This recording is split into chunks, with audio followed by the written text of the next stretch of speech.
La inteligencia emocional puede desarrollarse. La inteligencia emocional es definida como el conjunto combinado de capacidades que permite que una persona se regule a sí misma y a los demás. Goleman, 1995-1998. Se utilizan diversas competencias que, aunque parezcan concretas, pueden variar. ¿Puede una persona mejorar sus competencias de inteligencia emocional? Se han demostrado que las personas pueden cambiar sus comportamientos, talantes y autoimagen, donde se desarrolla una serie de estudios longitudinales que han demostrado que a las personas les cuesta entre 2 y 5 años cambiar a esas competencias. ¿Por qué desearían cambiar las personas?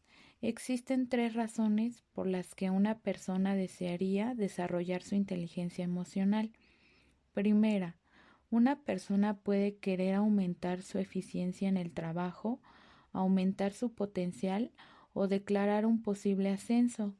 Segunda, una persona podría querer ser mejor persona o considerar un objetivo de crecimiento personal.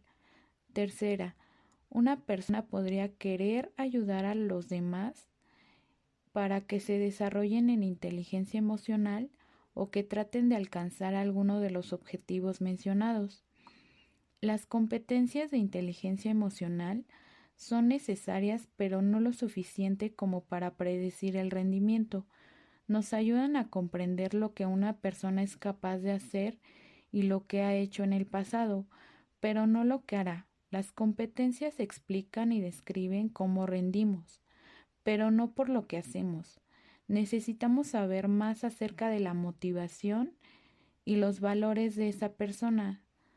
Siempre acabamos regresando a la necesidad de intencionalidad, lo que nos lleva a pensar, ¿cuál es la intención o razón de una persona para utilizar ese comportamiento y capacidad? Hay un ajuste donde interfieren tres conceptos importantes. 1. Individualidad, que comprende de la visión, los valores, aptitudes, etc. 2. Las demandas laborales, que comprenden de tareas, funciones y papeles. 3. El entorno organizativo, que comprende de la cultura, el contexto, la organización, etc. Estos tres factores se engloban en el cambio conductual, que resultan afectados por la voluntad, los valores y las motivaciones de la persona. En el aprendizaje, que es un cambio autodirigido en el que se es consciente y se comprende de un proceso. Una persona puede iniciar el proceso de cambio y aprendizaje autodirigido en cualquier punto del proceso, pero a menudo empieza cuando la persona experimenta una discontinuidad, una epifanía o un momento de conciencia asociado con un sentido de urgencia. La primera discontinuidad, decir quién soy y quién quiero ser. El punto de partida del proceso de cambio y aprendizaje autodirigido es descubrir quién es uno mismo y quién quiere ser. Esto puede ocurrir en forma de una decisión que se realiza entre elecciones para el yo real, quién soy yo, y el yo ideal, quién quiero ser. Nuestro yo ideal es una imagen de la persona que queremos ser. Emerge de las ideas del ego, los sueños y las aspiraciones que se ha creído que llevan en ellos pulsiones inconscientes más potentes que los pensamientos conscientes. Ejemplo, si un padre o profesor nos dice que hay algo en nosotros que debería cambiar, nos está dando su versión de nuestro yo ideal. En psicología, la versión de los demás de lo que debería ser nuestro yo ideal se denomina el yo debido. Por ejemplo, ser víctimas de las expectativas de los demás, de los medios de información, de los famosos y de nuestros grupos de referencia. Es normal que nuestras psiques humanas nos protejan de la realización automática y consciente de toda la información acerca de nosotros mismos. Aquí puede aplicarse el síndrome de la rana hervida. Se dice que Si uno echa una rana en una olla de agua hirviendo, la rana saltará fuera debido a su mecanismo de defensa instintivo. Pero si metemos la rana en una olla de agua fría y aumentamos gradualmente la temperatura, la rana continuará sentada en el agua hasta quedar hervida. Los ajustes lentos son aceptables de camino hacia un cambio importante, pero el mismo cambio realizado súbitamente no es tolerado. Por ejemplo, no tenemos más que pensar en cómo la gente que aumenta de peso o que pierde su sentido del humor no parece percatarse de los cambios en su yo actual, porque se ha ido desarrollando mediante pasos pequeños y ajustes interactivos. En primer lugar, las personas que nos rodean pueden que nos permitan ver un cambio. También puede suceder que sean víctimas del síndrome de la rana hervida y que ajusten su percepción a diario. En segundo lugar, los posibilitadores, quienes olvidan el cambio, les asusta o no les preocupa, pueden hacer que pase desapercibido. En tercer lugar, en un intento de resultar agradables o de protegerse de una información parecida sobre ellos mismos, los demás pueden fomentar o perpetuar una falsa ilusión sobre la imagen actual del yo real. Por ejemplo, adoptando de manera gradual cada vez más características de nuestros padres hasta que interfieren de golpe en el funcionamiento cotidiano. Este punto de discontinuidad ofrece dos puntos de aprendizaje importantes, muy útiles al sumergirse en un proceso de cambio y aprendizaje autodirigido. 1. Librarse a la pasión y crear los propios sueños. 2. Conócete a ti mismo. Estos ofrecen validez de constructo. Hay varios ejercicios y pruebas que pueden ayudarnos a explicitar los sueños o aspiraciones que se albergan de cara al futuro. Hablar con amigos o tutores puede ayudar. Permitirse a uno mismo pensar acerca del futuro deseable, no solo una mera predicción del futuro más predecible, es la fuente más difícil de aprovechar. La segunda discontinuidad, el equilibrio entre conservación y adaptación. El equilibrio entre conservación y adaptación o continuidad y cambio constituye un equilibrio e interacción yin-yang en nuestro interior.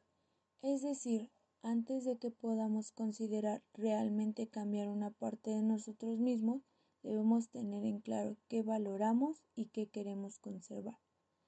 Por ello, considerar lo que se quiere conservar de uno mismo implica admitir aspectos de uno que se querrían cambiar o adaptar de algún modo. La conciencia y exploración de cada una de estas partes de uno mismo se produce en el contexto de conciencia y exploración de la otra. Demasiado a menudo las personas exploran cuestiones de crecimiento o desarrollo concentrándose en sus fisuras o deficiencias. Se da por sentado que podemos dejar de lado todo lo que está bien y concentrarnos en las zonas que necesitan trabajarse.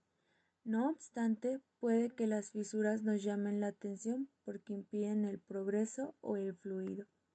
Muchas veces la exploración de uno mismo en el contexto del propio entorno se basa en ¿encajo en este escenario? ¿Qué piensan los demás de mi actuación? ¿Formo parte de este grupo, organización o sistema familiar? Entonces, el examen del yo real en el contexto del yo ideal implica juicios tanto comparativos como de evaluación. Una visión amplia incluye fortalezas y debilidades, es decir, para contemplar una posibilidad de cambio uno debe contemplar la estabilidad. Es importante destacar que la adaptación no implica ni requiere la muerte, sino la evolución del yo, la disponibilidad para cambiar o la disposición para hacerlo. Descansa en la articulación de este equilibrio de conservación y adaptación y en la comprensión de ambos factores, la disposición propia para cambiar. e incluso la deseabilidad y el compromiso de hacerlo. El resultado de esto implica hacer malabarismos con el presente y el futuro al mismo tiempo. Esa es la parte de nosotros mismos que valoramos, disfrutamos y que queremos conservar. Suele estar apoyada en nuestra identidad, autoimagen, persona y posiblemente incluso en nuestra imagen pública. Entonces, este punto de discontinuidad ofrece dos importantes puntos de aprendizaje, muy útiles al sumergirse en un proceso de cambio y aprendizaje autodirigido. El primero será identificar y articular los puntos fuertes, esos aspectos de uno mismo que se quieren conservar, y las fisuras o discrepancias entre el yo real y el yo ideal, los aspectos de uno mismo que se quieren mantener y los que se desean adaptar o cambiar. El segundo sería mantener la atención en ambos grupos de factores. No permitas que la conservación o la adaptación se convierta en tu preocupación. Algunas culturas organizativas fomentan una preocupación con las fisuras. Algunos individuos cuentan con filosofías o orientaciones de valores que les empujan a concentrarse en áreas de mejora. Sin embargo, algunos individuos cuentan con un nivel tan bajo de confianza en sí mismos o autoestima que asumen que son indignos, desconfían de la retroalimentación positiva y se centran en los temas negativos. Para poder poner en práctica esos puntos de aprendizaje hay que concentrar las fuerzas en el plan de aprendizaje o desarrollo en el que se está trabajando. Al mismo tiempo, no hay que utilizar una fortaleza como razón para negar o evitar la adaptación y el cambio. Tienes que buscar un equilibrio. La decisión de cambiar. La tercera discontinuidad e inicio potencial de un proceso de cambio y aprendizaje autodirigido es la decisión de cambiar. Se trata de un paso emocional o intelectual siguiente tras haber desarrollado conciencia de las propias virtudes y defectos y de las discrepancias y congruencias entre el yo real y el ideal, lo que se querrá conservar y lo que se quiera adaptar. Durante esta parte del proceso se articula y hace explícita, es decir, se hace consciente la dirección e intención del esfuerzo por cambiar. Una gran parte de este proceso implica definir objetivos. Definir objetivos y crear planes para alcanzarlos ha formado parte integral de modelos y teorías de procesos de cambio y en particular de los procesos de cambio autodirigidos desde hace varios siglos.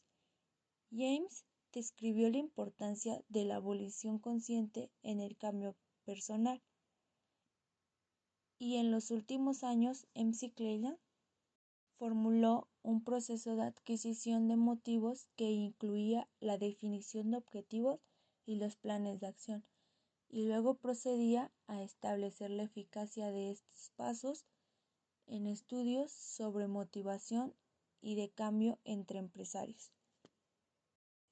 Leonard demostró que los másteres en administración de empresas que desearon cambiar en ciertas competencias que definieron objetivos para lograrlo cambiaron significativamente en dichas competencias comparados con otros que no lo hicieron.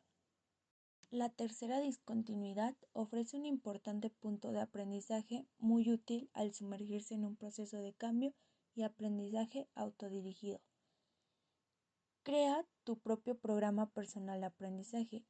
Nadie puede decirte cómo debes cambiar, es decir, pueden decírtelo, pero eso no tiene por qué ayudarte a sumergir en un proceso de cambio.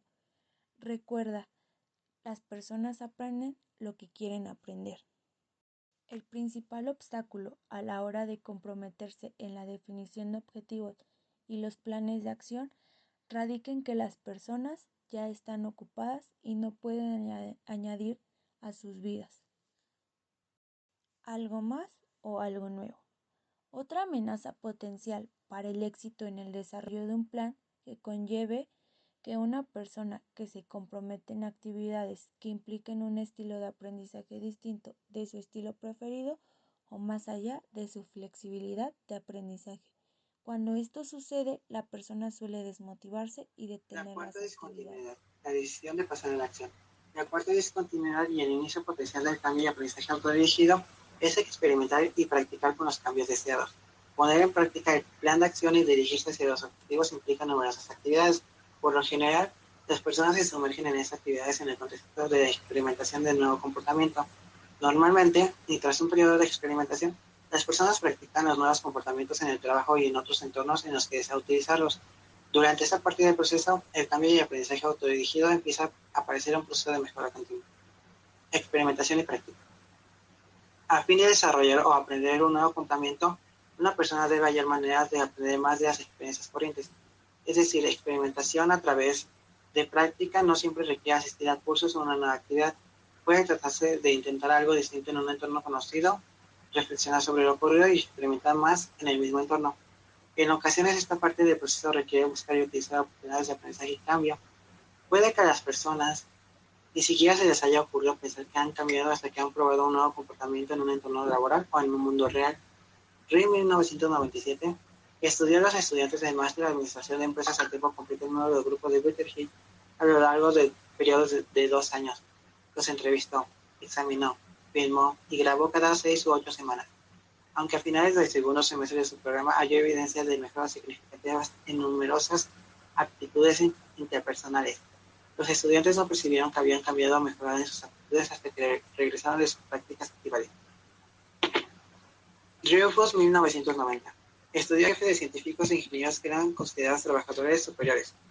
Una vez que documentó que utilizaban bastante más algunas capacidades de sus homólogos menos eficaces, estudió cómo habían desarrollado algunas de esas capacidades. Una de las capacidades características era gestión de grupo, también denominada formar equipos. Descubrió que muchos de esos jefes de mediana edad habían experimentado con aptitudes de formar equipos en el instituto y la universidad, en actividades deportivas, club y otros grupos. Más adelante, cuando se convirtieron en científicos e ingenieros de despacho, trabajaron en problemas en un relativo aislamiento.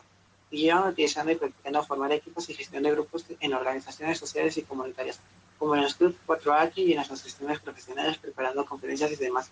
La experimentación y la práctica son extremadamente eficaces cuando se desarrollan en condiciones en que las personas se sienten seguras.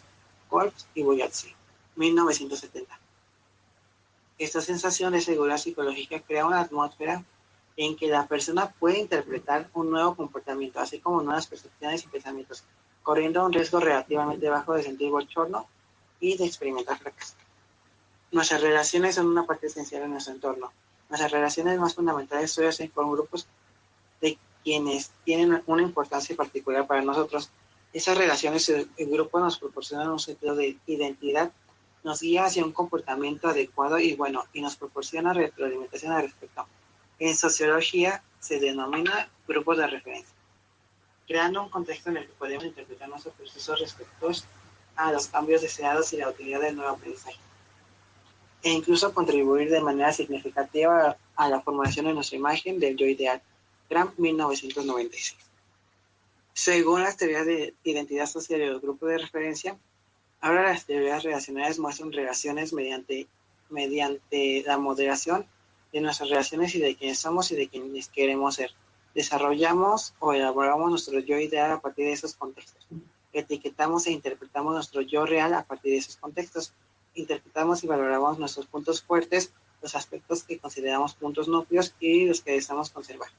A partir de esos contextos, interpretamos y valoramos nuestras fisuras, aspectos que consideramos debilidades y cosas que debemos cambiar en torno a esos contextos. Dificultades frente a la decisión de pasar a la acción. Esta discontinuidad ofrece tres importantes puntos del aprendizaje muy útiles al sumergirse en un proceso de cambio y aprendizaje autodirigido. Primer punto, experimentar y practicar, e intenta aprender más de sus experiencias. Segundo punto, descubra los entornos en los que se siente psicológicamente a salvo para experimentar y practicar. Punto número 3 y último, desarrolle y utilice sus relaciones como Puede parte que de su nuestro proceso de futuro cambio y no esté aprendizaje. totalmente en nuestras manos, pero gran parte de lo que somos entra dentro de nuestras posibilidades de creación. La intención del autor es que el proceso de cambio y aprendizaje autodirigido descrito en el capítulo proporcione un itinerario y la guía necesaria para aumentar la eficacia de los esfuerzos de cambio y aprendizaje.